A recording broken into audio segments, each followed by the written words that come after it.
السلام علیکم ورحمۃ اللہ وبرکاتہ نحمدہ ونصلی علی رسولہ الکریم اما بعد فاعوذ باللہ من الشیطان الرجیم بسم اللہ الرحمن الرحیم رب اشرح لی صدری ویسر لی امری واحلل عقدۃ من لسانی یفقہوا قولی اللہم ارزقنا اخلاص الہی آمین۔ سلسلۃ الصحیحہ کے سلسلے کو آگے بڑھائیں گے انشاءاللہ۔ حدیث نمبر 44 ریاض بن حمار رضی اللہ عنہ سے مروی ہے، بے شک رسول اللہ صلی اللہ علیہ وسلم نے ایک دن اپنے خطبہ میں ارشاد فرمایا، خبردار میرے رب نے مجھ کو حکم دیا ہے کہ میں تم کو سکھلاؤں جو تم نہیں جانتے، یعنی ان امور کی تعلیم دوں جو تم نہیں جانتے، ان باتوں میں سے جو اللہ تعالیٰ نے آج کے دن مجھ کو سکھائیں۔ ہر وہ مال جو میں نے بندے کو دیا ہے وہ حلال ہے، اور بلا شبہ میں نے اپنے سب بندوں کو یکسو خالص مسلمان بنایا ہے، لیکن ان کے پاس شیاطین آئے، انہوں نے ان کو ان کے دین سے دور کر دیا۔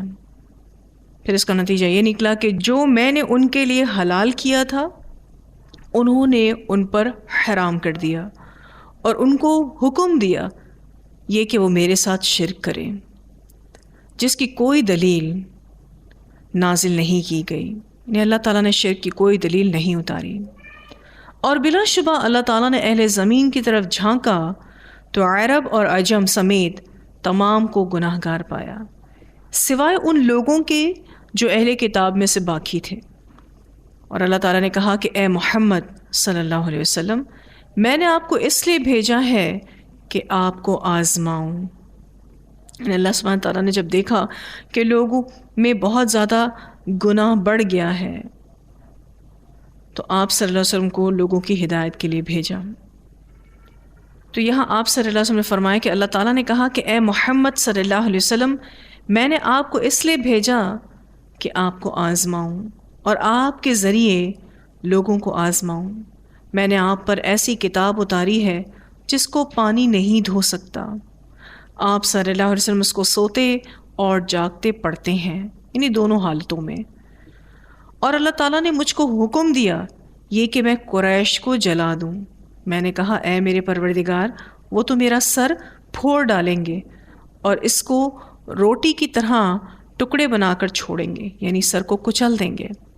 اللہ تعالیٰ نے فرمایا آپ ان کو نکال دیجئے جس طرح انہوں نے آپ کو نکالا، ان سے جہاد کیجئے، آپ کی ہم مدد کریں گے، اور آپ خرچ کیجئے، آپ پر خرچ کیا جائے گا۔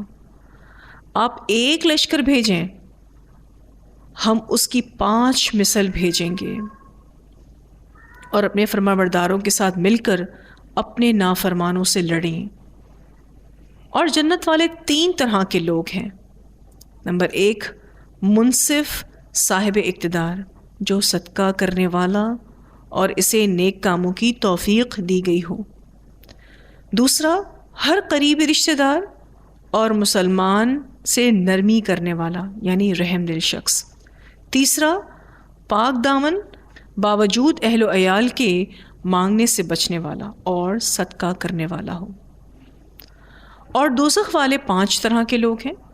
نمبر 1، وہ کمزور شخص جس کو بری بات سے بچنے کی توفیق نہیں، وہ تم میں فرمانبردار ہے، نہ وہ گھر بار چاہتے ہیں اور نہ ہی مال۔ دوسرا، وہ خائن جس کے لیے لالچ پوشیدہ نہیں، یعنی جس کی لالچ مخفی نہیں ہوتی، جب اس کو کسی معمولی سی چیز کی خیانت کرنے کا موقع ملے تو وہ خیانت کرتا ہے۔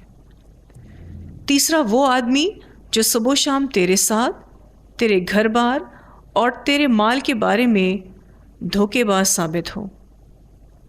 پھر آپ صلی اللہ علیہ وسلم نے بخل یا جھوٹ کا ذکر کیا، اور فحش گالیاں نکالنے والے شخص اور بدخلق کا ذکر کیا۔ اور آپ صلی اللہ علیہ وسلم نے فرمایا اللہ نے میری طرف وحی کی ہے یہ کہ تم عاجزی کرو، آپس میں ایک دوسرے پر فخر نہ کرو اور نہ ہی زیادتی کرو۔ اس حدیث مبارکہ میں اللہ تعالیٰ نے جنتی اور جہنمی کی کچھ قسموں کا ذکر کر کے وضاحت کر دی کہ ہمیں اپنی زندگی کو کس طرح سے گزار کر جنت حاصل کرنی ہے اور کن برے اعمال سے خود کو بچانا ہے تاکہ ہم جہنم میں جانے والوں میں سے نہ ہوں۔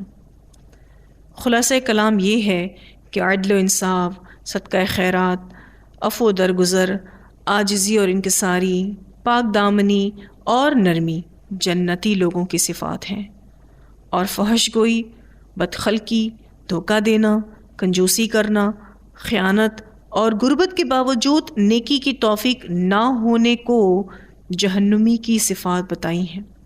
اللہ ہمیں اس سے محفوظ رکھے، آمین۔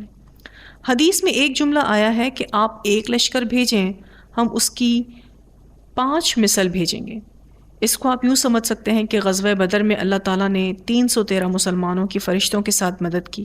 وہ مسلمان جو بے سر و سامانی کے عالم میں تھے، ان کے پاس صرف 2 گھوڑے اور 70 اونٹ تھے۔ اس کے مقابلے میں کفار کا لشکر کافی بڑا اور ہتھیار سے لیس تھا، وہ تعداد میں بھی 1000 تھے۔ اللہ نے مسلمانوں پر 3000 فرشتے مدد کے لیے بھیجے اور 5000 تک کا وعدہ بھی کیا۔ الحمدللہ۔ آج بھی مسلمانوں میں اہل بدر جیسا ایمان اور تقوی آ جائے تو اللہ اپنے فرشتوں کے ذریعے ہماری مدد فرمائے گا۔ ہمارا ایمان اور تقوی، ہمارا صبر اور خلوص ویسا نہیں، اس وجہ سے اللہ کی مدد بھی ہم سے دور ہے۔ دنیا کی زندگی اس اعتبار سے بہت قیمتی ہے کہ جو عمل ہوگا ویسا ہی انجام ہوگا۔ زندگی ہم سب کو فقط ایک ہی دفعہ ملی ہے، اور جو بھی دن ہمارا گزر جاتا ہے ہم اس کو واپس نہیں لا سکتے، اس لیے ہم سب کو اپنی زندگیوں کی قدر کرنی ہوگی، اس کو ضائع ہونے سے بچانا ہے۔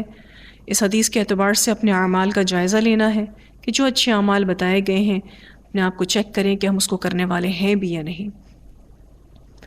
اللہ ہمیں نیک عمل کرنے کی توفیق عطا فرمائے اور جنت میں نبی اکرم صلی اللہ علیہ وسلم کی رفاقت نصیب کرے، آمین۔ اگلی حدیث، حدیث نمبر 45۔ نبی اکرم صلی اللہ علیہ وسلم نے فرمایا، کیا میں تم کو نہ بتلاؤں کہ عدہ کیا ہے؟ یہ لوگوں کے درمیان چگلی کرنا ہے، اور ایک روایت میں ہے وہ چگلی جو لوگوں کے درمیان فتنہ ڈال دیں۔ یہ حدیث ہم پہلے بھی پڑھ چکے ہیں اور اس کی وضاحت ہم اس سے پہلے کر چکے ہیں الحمدللہ، لیکن یہاں پر آپ دیکھیں تو خاص الخاص عدہ کیسی چگلی ہے اس کو واضح کیا گیا ہے، وہ چگلی جو لوگوں کے درمیان فتنہ ڈال دے۔ اللہ ہم سب کو اس سے محفوظ رکھے۔ آج سلسلۃ الصحیحہ کا یہ سلسلہ یہیں پر روکتے ہیں۔ وآخر دعوانا ان الحمد للہ رب العالمین۔ السلام علیکم ورحمۃ اللہ وبرکاتہ۔